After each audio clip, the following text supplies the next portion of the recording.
Bonjour à tous, aujourd'hui je vais vous montrer les différents outils qu'il existe pour affûter une chaîne de tronçonneuse. Si vous ne savez pas comment on affûte une chaîne de tronçonneuse, n'hésitez pas à regarder sur ma chaîne, j'ai déjà tourné une vidéo sur le sujet avec l'affûteur 2 en 1. Alors, on a tout simplement la lime ronde classique, donc bien sûr il faut une lime ronde adaptée à la taille de sa chaîne. Donc là on respecte le fameux angle de 30 degrés, on commence par la dent la plus abîmée. Et on va compter le nombre de coups que l'on va mettre. On va appuyer toujours de la même manière. Et toujours avec l'angle de 30 degrés. Et le plus horizontal possible. On n'incline pas la lime. Donc là, cette technique-là s'adresse plus aux gens qui ont l'habitude d'affûter. Ensuite, on a ce kit d'affûtage. Donc avec, je vais vous montrer ce qu'il comporte.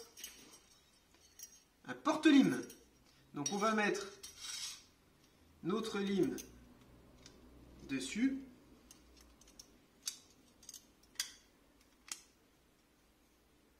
Comme ceci. Alors ce porte-lime, l'avantage, ça permet de ne pas creuser la chaîne. Si j'ai ma lime ronde de tout à l'heure, toute simple, sans porte-lime, si je vais trop sur la droite, je vais creuser ma chaîne.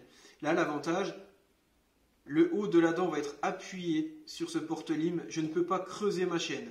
J'ai également des repères. Bon là, vous n'allez pas trop bien voir. Voilà, on a des traits ici qui permettent de matérialiser l'angle de 30 degrés à respecter. Donc j'ai mon angle de 30 degrés, je peux le visualiser. Je reste bien horizontal et j'affûte le même nombre de coups sur chaque dent. Dans ce kit-là, il est également fourni une lime plate pour le fameux limiteur de profondeur. Donc ça pareil, je vous avais expliqué le rôle du limiteur de profondeur quand je vous ai fait la vidéo sur l'affûteur 2 en 1.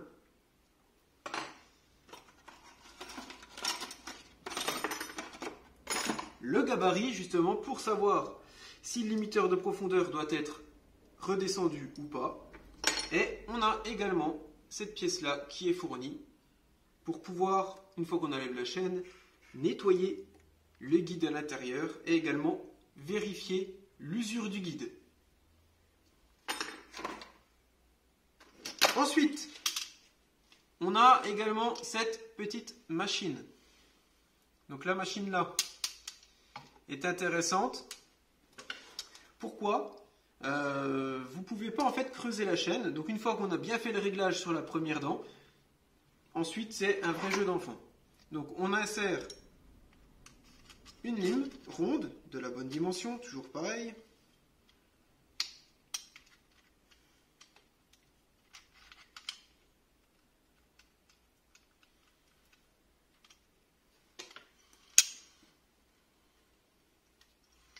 On a ici en fait une roulette avec les différentes graduations 0, 25, 35, 45 degrés. Donc on se met sur 30 degrés. On fixe cette boîte, cette machine sur le guide. On va serrer. Et après l'important, c'est de bien régler la butée par rapport à la dent. La bonne hauteur. On peut donc ajuster les différents réglages. Je peux plus ou moins baisser ou monter ma lime, la mettre plus à droite, la mettre plus à gauche. Donc on règle bien dans la dent.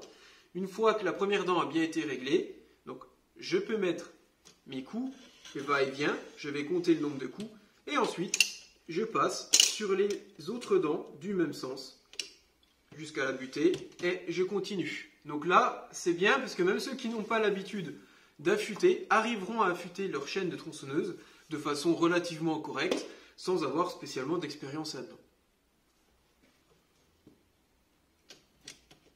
Il existe aussi, là je l'ai plus, une petite plaque aimantée rouge avec différents traits qui matérialisent les 30 degrés qu'on peut aimanter sur le guide.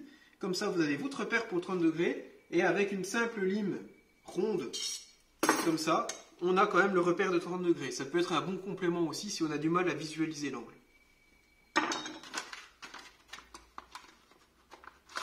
Ensuite, on a le fameux affûteur 2 en 1. Donc là, je ne vais pas m'attarder là-dessus. Si vous voulez avoir plus d'infos, regardez l'autre vidéo que j'ai tournée. Et il existe aussi un autre système, alors là je ne peux pas vous dire encore pour le moment si c'est vraiment bien ou pas, c'est le système PowerSharp, donc de la marque Oregon. En fait c'est un système d'affûtage avec une boîte, ça s'affûte tout seul. Il faut un guide de la marque PowerSharp, donc d'Oregon spécifique, il faudra la chaîne qui va avec et le fameux boîtier jaune.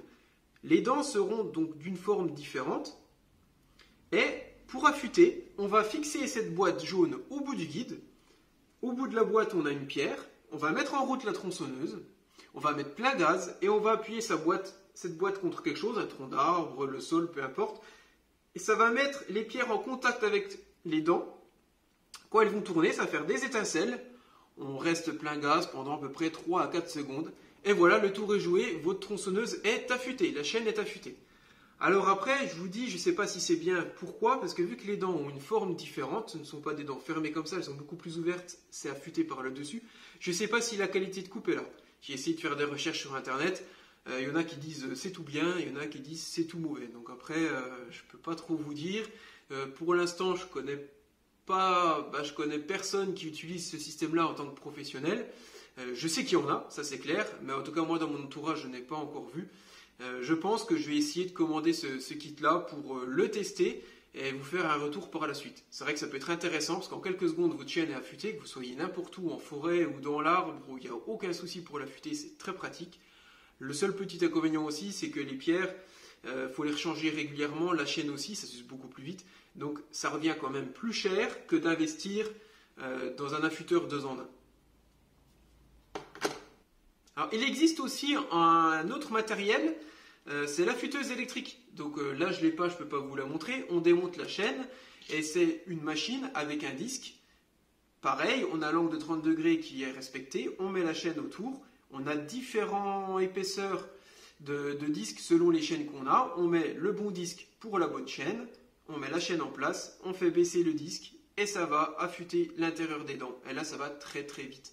Le petit inconvénient, c'est qu'on peut enlever un peu trop de matière, donc la chaîne va s'user quand même plus vite avec cette affûteuse électrique qu'un affûteur 2 en 1 ou la lime ronde classique. Voilà, automatiquement, on va enlever plus de matière. Par contre, si on a plein de chaînes à faire, le gros avantage, c'est le gain de temps.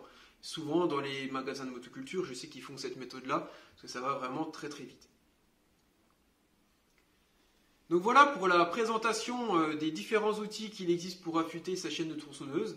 Après, c'est à vous de voir ce que vous préférez. Vous pouvez retrouver tous ces produits sur Internet.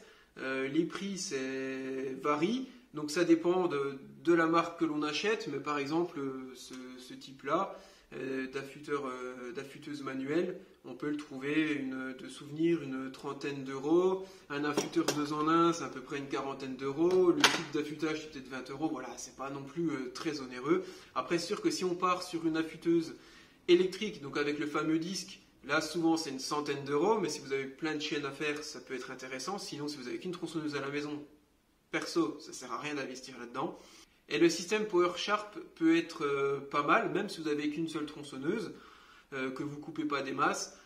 Ça peut être assez intéressant. Le kit n'est pas spécialement très cher de souvenir. Je crois que le guide avec la chaîne, on doit être à une cinquantaine d'euros et le boîtier une vingtaine d'euros. Bon, après le guide, vous ne le rechangez pas à chaque fois. Ça peut être intéressant. Donc voilà, j'espère que cette vidéo vous sera utile et je vous souhaite une bonne journée et à bientôt pour une prochaine vidéo.